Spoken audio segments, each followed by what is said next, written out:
Lovely, fabulously, Alibaba. Ow! Hey guys, Farida here with Fashion by Faith Iman. Sipping on something that's in my cup, but it's really not much in here left.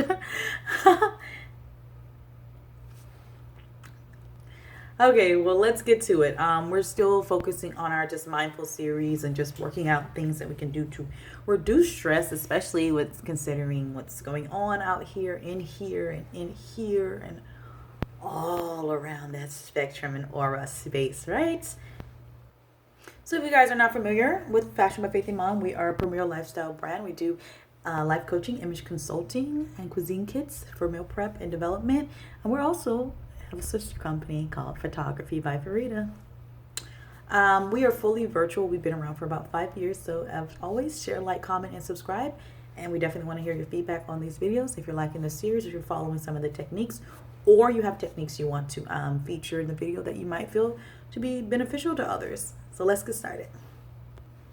We're doing our mindful series on technology and how to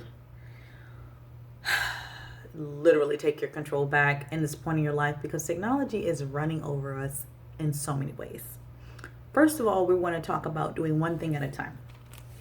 The ability for human beings to do multiple things at a time is fascinating. We are truly fascinated creature. Our mind just expands and we can multitask. However, it is shown by multiple studies that significant amount of multitasking for long periods of time is very much stressful and almost helps like just completely is not the best result for most of the type of work you're going to be doing and giving you the best result, unless you're doing a lot of like physical activity where you can do like run and do this and do that.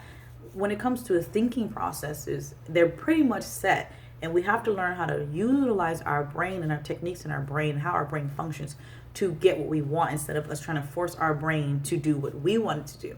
Okay, so trying to do one thing at a time on a platform where you can do multiple things at a time. So here's what I mean by that. When you're just posting social media, you guys will see me. I'll go through my Facebook, my YouTube, usually my Instagram, and kind of do everything in sync. And so I don't have to go back throughout the week and do that. So there's a certain time I try to keep up with just doing my social media. And I have had to block off that because, of course, I do a lot of branding in social media. So I just do my newsletter in the beginning of the month and our e-magazine, and then I've cut it off. So a certain amount of videos, and then again, these videos we started to produce them as published posts, so they're going to come out later than what I'm filming. So I'm not posting these today, of course. It just gives me a little bit more control and understanding of how much technology I'm using throughout my week and my month, and not being bombarded with like, oh, I got this idea, let me just go film it, or oh, here's a cool post I saw, let me share it. No, it's consistent. It helps with your marketing if you do have a brand or business, and it helps you to really push and do one thing at a time. So for example, if you have emails, do all your emails within a day, within a 2 or 3 hour spectrum of a day, instead of scanning them out throughout the whole week. It is so much easier to do that in multiple sectors, whether you do your medical emails for the sometimes update with the kids and the doctor, updating with the school. For me, I've picked that day. For me, most of the time, it's like a Monday or a Thursday, because Thursday is my like off day from all of this. So I try to pick up on what the kids didn't do in school or whatever, and that really helps me. The next thing is really understanding how much technology you have in your home, how many actual data, how many phones, how many tablets, how much your phone does have a processor where it tells you how much time you're spending on it. So look into that, how much actual devices you have in your home, in your hand every day. And then look into the time frame of how much you're using them every day. And I get it. Trust me, I get it. As someone who does a business online, you need your devices, but you need to be healthy and conscious and mindful on how much you're stretching yourself thin. And the human body, again, it's not, and the human brain is definitely not made to stare at a device all day, touch a device all day. Even the holding in your hands, we could feel our youngest generation with carpal tunnel, we're going to be here. Yes, because we are always touching this thing, and it does radiations there. We have the fact that most of our phones are overheating throughout the day, and generally we don't have time without this phone or device, and so we need that space and time. And we also need to stop and think about how many devices are in our space and what can we do to kind of minimize them as far as the radiation and technology, being able to tap into your daily life. You need to be able to disconnect. So if you always have some device around you, it might be a lot harder than creating a space in your home where you can just kind of disconnect when you first come in.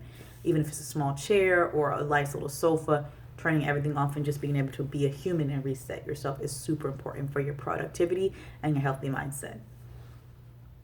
Last but not least is simply to slow down. Going off of what we just said, you need to be able to come home, slow down, and technology can be beneficial for that. If you have your meditation and prayer apps, you can play something.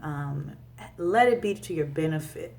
Make sure you're using your technology to your benefit and it's not using you and you're not a slave to it, because that is something that's happening tremendously.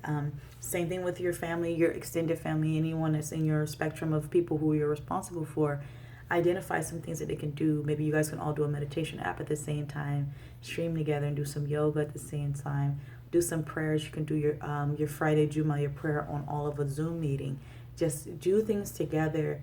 Make it something that's healthy for you and beneficial for you. And again, don't allow your technology to take over your life, because it can be a tremendous stressor. And we have technology supposedly to help us. So remember to keep everything in alignment and be blessed and stress less.